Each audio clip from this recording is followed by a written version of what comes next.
Hello, my name is Rick and welcome to my YouTube channel. On this channel I tend to review products that are under $25, so if that appeals to you in any way, I would recommend subscribing below and following me on my Instagram at rickskin_. So today I actually have a review of products that were sent to me by Good Molecules, but just know that because they were sent to me, it doesn't mean I'm gonna withhold any criticisms that I may face, because in the video I'm posting along with this one, I talk about what it's like receiving kind of like a PR package as a lesser known YouTuber from a bigger brand, and kind of like the double-edged sword that provides, in that since I don't gain a lot financially from this channel, I'm able to be more authentic because I have less to lose, and how that can be a danger to a company.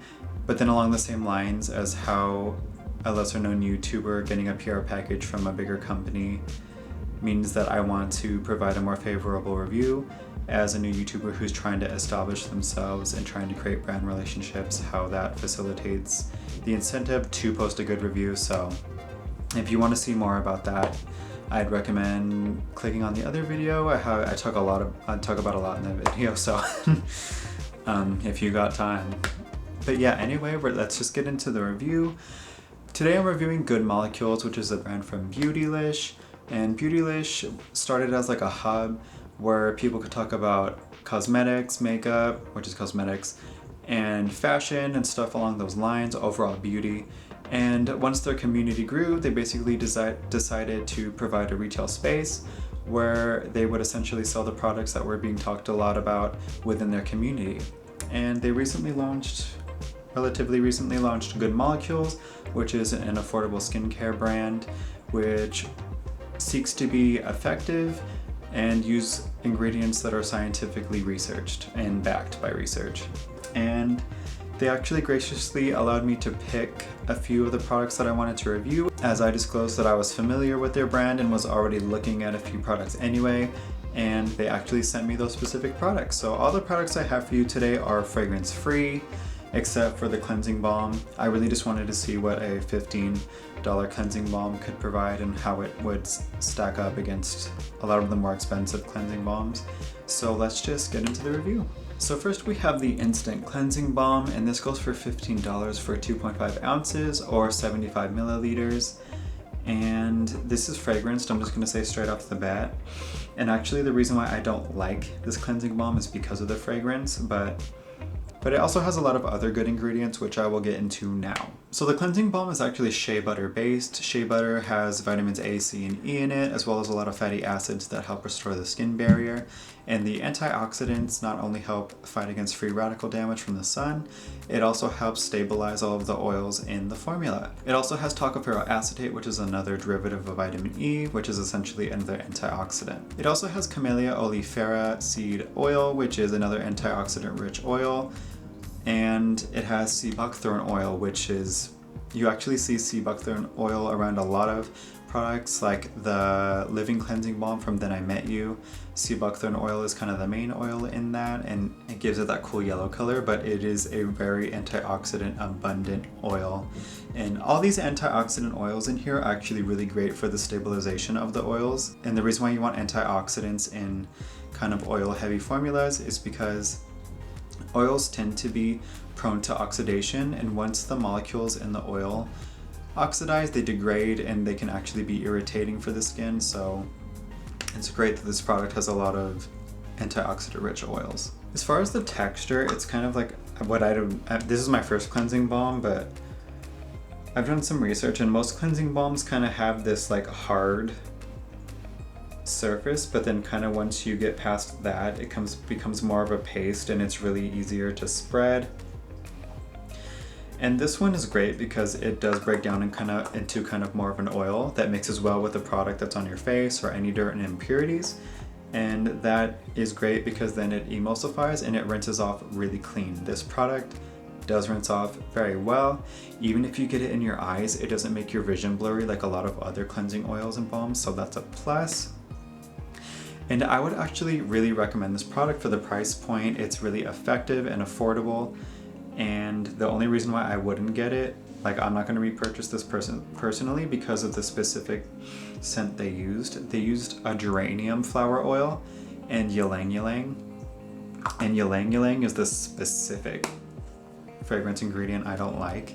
If you've smelled frankincense, it's pretty much the same because they're almost the same flower. But it gives it kind of a musky scent that I don't like in a skincare product. I want it to be more floral or light, best if none at all. But for the affordability and the efficacy of it, I would really recommend this product. But if you don't want a scented one, I'd just skip it. So their next product I was kind of disappointed with was the Hyaluronic Acid Serum. It's $6 for an ounce or 30 milliliters. But the only real star ingredient in this is sodium hyaluronate. And not saying that having one kind of hyaluronic acid is bad, but there's other types of hyaluronic acid serums that have more molecular weights of hyaluronic acid. You're kind of getting more bang for your buck there, like for instance The Ordinary. And it's also kind of confusing because Good Molecules has some other serums that have hyaluronic acid within them, within the formula, so it kind of almost makes this hyaluronic acid serum kind of negligible. But just quickly, I'm not going to really recommend this product just because, I mean, it is $6, but what you're getting is compared to other stuff on the market, this doesn't give you this plumping feeling that you usually get with hyaluronic acid serums, which is actually one of the main reasons I use them. So based on that and the relatively simple formula and the fact that there are better reasonably priced alternatives, I'd just say to skip this one. And this is actually one of the other products on the line that I was talking about where the hyaluronic acid serum kind of gets overshadowed, and it's the Daily Brightening Serum, and it's $9 for the same size. It's an ounce or 30 milliliters. And the reason why I'd say just get this and use this as a hyaluronic acid serum is it has 3 different molecular weights of hyaluronic acid. It has sodium hyaluronate, hydrolyzed hyaluronic acid, and then just hyaluronic acid. And the thing that makes this brightening is that it has arbutin in it. And arbutin it basically mediates the process of melanin production in that it stops the enzymes which basically signal melanin to be produced, and it does so temporarily. So basically, if you're suffering from melasma or hyperpigmentation, it can stop the overproduction of melanin and temporarily. So it's not like it's gonna bleach your skin or something like that. It only affects the skin temporarily, which is great. And this one is slightly thicker, which is what I prefer because it does have those heavier molecular weights of hyaluronic acid, which I like. And based on that alone, I would heavily recommend this. Honestly, if they were to just get rid of the hyaluronic acid serum and replace it with this, I think it's a much better value, even though it is $3 more. The formulation is a little bit more elegant, and it provides you with that feeling that a typical hyaluronic acid serum usually would. So yeah, I'd highly recommend the Daily Brightening Serum. And the next product is the Discoloration Correcting Serum. And this is also another serum that has 3 different molecular weights of hyaluronic acid in it. But what sets this apart from the other serums is that this has niacinamide, which is a barrier balancing kind of ingredient that essentially provides the energy for the skin barrier to work at its optimal level. So it's going to help with your skin all across the board in terms of evening skin tone, minimizing pore size, and just skin barrier strength, basically everything. Niacinamide's amazing. But then it also has kind of the main ingredient in this that sets it apart from the rest is the tranexamic acid, I think is how you say it. Tranexamic acid. It's one of those, but tranexamic acid is actually, you'll find it in a lot of medications for those who have periods or menstrual cycles where they have a heavy flow. Basically, they're losing a lot of blood, and that basically causes them to become anemic because of the iron deficiency with all that blood leaving the body.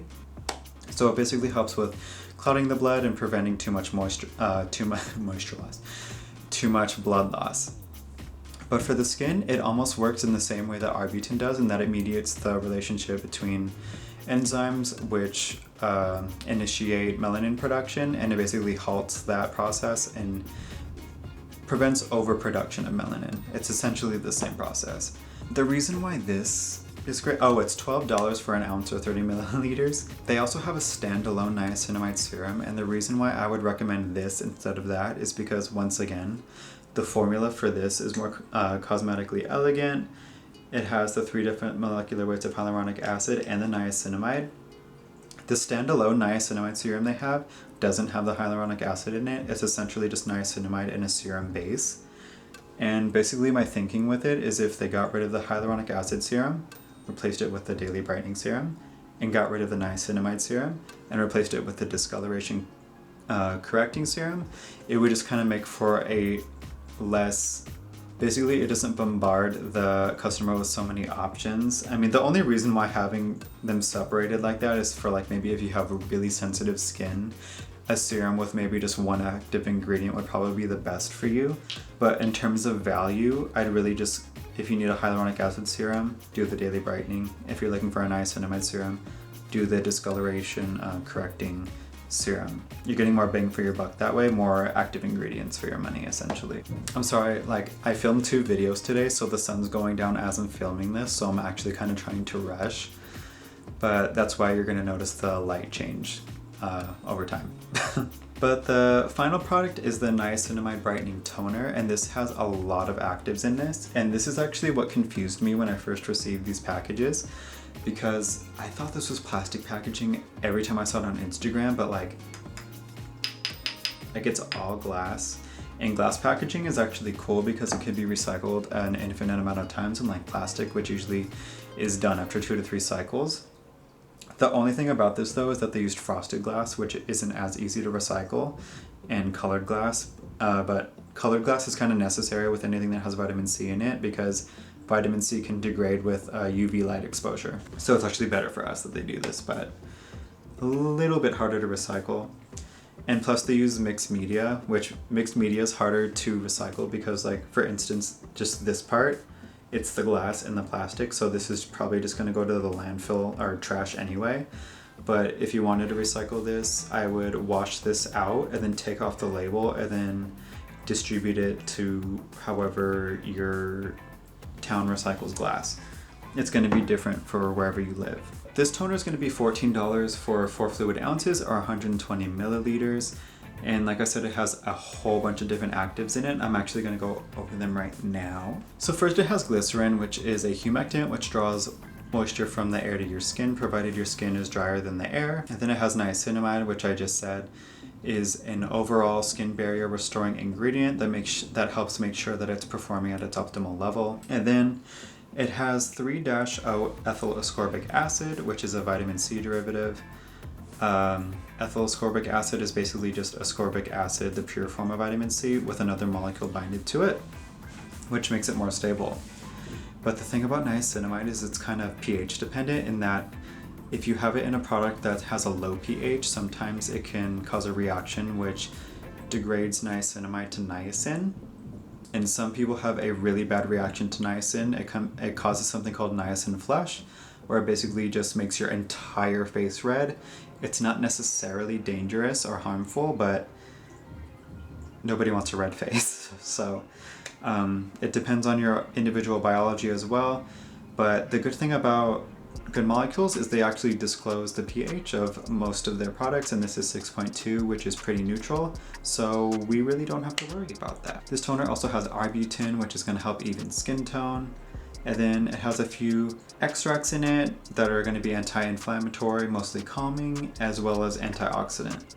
And those extracts are licorice fruit extract, which is pretty common nowadays, and then 2 others that are really hard to read.